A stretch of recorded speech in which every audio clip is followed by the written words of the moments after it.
आज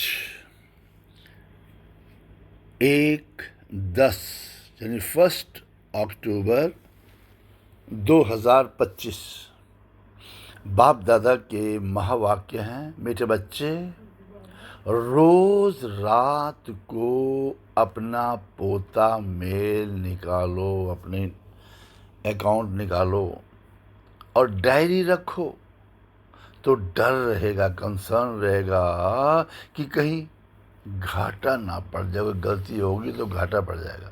रोज चेकिंग करो, रोज डायरी में लिखो।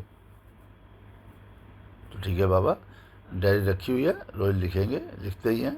ठीक है। प्रश्न है, कल्प पहले वाले भाग्यशाली बच्चों को बाप की कौन सी बात फौरन टच होगी? भाग्यशाली बच्चों को कौन सी बात टच होगी?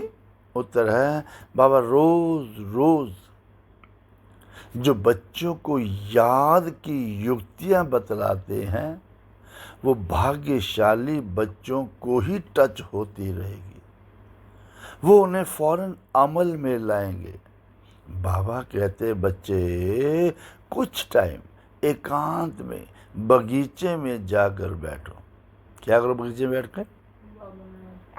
बाबा से मीठी मीठी बातें करो, अपना चार्ट रखो, तो उन्नति होती रहेगी। चार्ट तो इतना इम्पोर्टेंट है, बिना चार्ट की उन्नति हो ही नहीं सकती।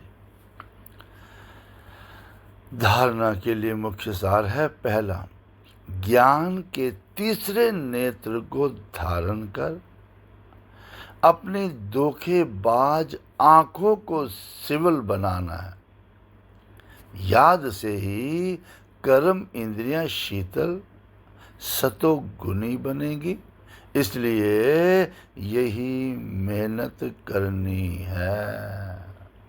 दूसरा, धंधे आदि से टाइम निकाल, एकांत में जाकर याद में बैठना है।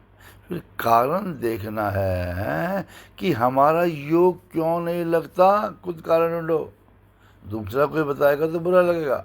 खुद कारण ढूंढो कि हमारा योग क्यों नहीं लगता, तो अपना चार्ट जरूर रखना ही है।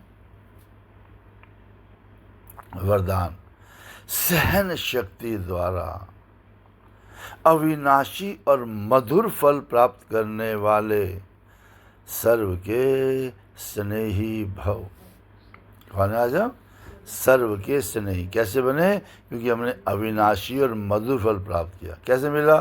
सहन शक्ति द्वारा, पावर ऑफ टॉलरेंस। ठीक है। सहन शक्ति द्वारा, ज्ञान योग में सहन शक्ति, पवित्रता में सहन शक्ति द्वारा अविनाशी और मधुर फल प्राप्त करने वाले सर्व के स्नेही भव। विस्तार है, सहन करना मरना नहीं है, लेकिन सबके दिलों में स्नेह से जीना है। तो कैसा भी विरोधी हो, रावण से भी तेज हो, एक बार नहीं 10 बार सहन करना पड़े, फिर भी सहन शक्ति का फल अविनाशी और मधुर है। कितना भी सहन कर लो, फायदा ही फायदा उसमें। सिर्फ ये भावना नहीं रखो कि मैंने इतना सहन किया तो ये भी तो कुछ सहन करे, तो अल्पकाल के फल की भावना नहीं रखो, रहम भाव रखो। यही है सेवा भाव। क्या है सेवा? रहम की भावना रखना। तो सेवा भाव वाले सर्व की कमजोरियों को संभाल लेते हैं, उनका सामना नहीं करते। ठीक है। स्लोगन, जो बीत चुका क्या करो उसको भूल जाओ। भूलती बात, भूलती तो है नहीं बात, बड़े बड़ों को नहीं भूलती। तो क्या करो? बीती बातों से शिक्षा लेकर आगे के लिए सदा सावधान रहो। सुना? जो बात होगी ना तो 5-10 साल बाद आएगी, स्टॉप, भूल जाओ उसको।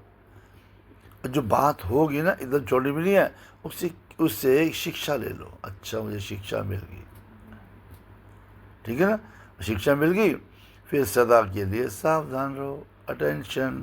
ओम शांति।